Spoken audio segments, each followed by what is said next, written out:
Nnamdi Kanu is one of the most influential and controversial figures in Nigeria's modern history. To millions, he represents resistance and self-determination. To others, he symbolizes division and defiance. But beyond opinions lies a long and complex story, one shaped by history, exile, arrest, and the weight of the law. Nnamdi Kanu was born on September 25, 1967, in Isiama Afara, Abia State, Nigeria. The same year the Nigerian Civil War began. He grew up in a region still haunted by the defeat of the short-lived Republic of Biafra. The memories of war were not distant history. They were living experiences passed down through families, culture, and silence. As he matured, Kanu pursued education in Nigeria before traveling to the United Kingdom, where he continued his studies and later became a British citizen. It was during his years abroad that his political awareness sharpened, shaped by the Igbo experience, diaspora conversations, and unresolved questions about justice and identity in Nigeria.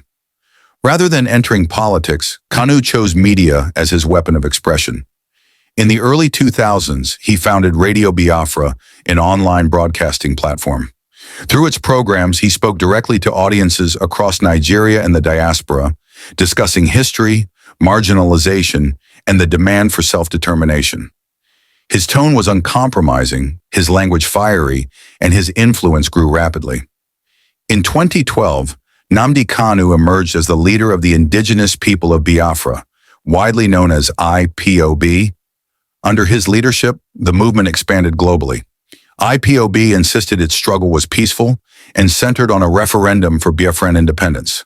However, tensions between the group and the Nigerian government intensified, as authorities increasingly viewed IPOB as a threat to national unity. In October 2015, Nnamdi Kanu was arrested in Lagos and charged with treason-related offenses. His detention triggered widespread protests across southeastern Nigeria and drew international attention. After months in custody and mounting pressure from supporters and human rights groups, he was granted bail in 2017.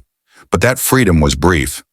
Later in 2017, following a military operation at his family home in Abia State, Kanu fled Nigeria. For years, his whereabouts remained uncertain. During this period, Radio Biafra resumed broadcasts from abroad, and his influence continued to grow, even in absence. Then came the moment that would redefine his story. In June 2021, the Nigerian government announced that Nnamdi Kanu had been rearrested and returned to Nigeria after being intercepted abroad. The circumstances surrounding his return immediately sparked global debate, raising questions about international law, extradition procedures, and due process. This arrest was unprecedented in scale and consequence. Kanu was placed in detention, and his trial resumed amid intense national and international scrutiny. Supporters described the event as extraordinary rendition. Authorities maintained it was a lawful action taken in the interest of national security.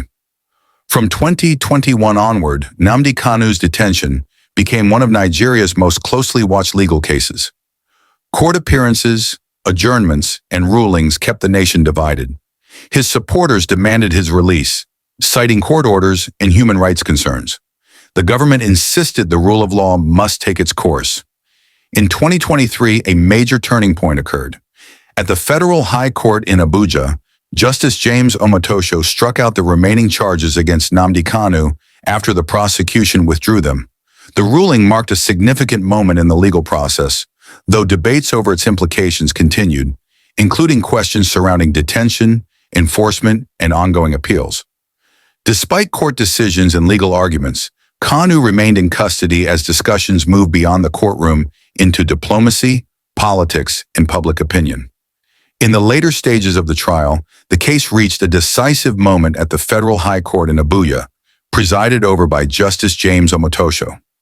After years of legal battles, adjournments, and arguments from both sides, the prosecution made a critical move, withdrawing the remaining charges against Nnamdi Kanu. The court subsequently struck out those charges, bringing the criminal trial itself to an end. Justice Omotosho's ruling marked a major legal turning point. It meant that, in the eyes of the court, there were no longer active charges being tried against Kanu at that stage. However, the judgment did not automatically resolve every issue surrounding his detention. What followed was a legal and political gray zone, where court decisions, enforcement, appeals, and government authority collided. Supporters viewed the ruling as confirmation that Kanu should be released. The government maintained that broader security and legal processes were still in motion. As a result, no final sentencing was issued by the court in that proceeding. Instead, the case shifted from a question of guilt or punishment to a deeper national debate about the rule of law, compliance with court orders, and how a state handles dissent. Today, Nnamdi Kanu stands not just as an individual, but as a symbol of unresolved history, contested justice, and the struggle between state authority and self-determination movements. His story is no longer only about Biafra. It is about law, power, and how nations handle dissent in the modern world. Nnamdi Kanu's journey is still unfolding, and as Nigeria watches, one question remains unanswered. How does a nation reconcile its past while deciding its future?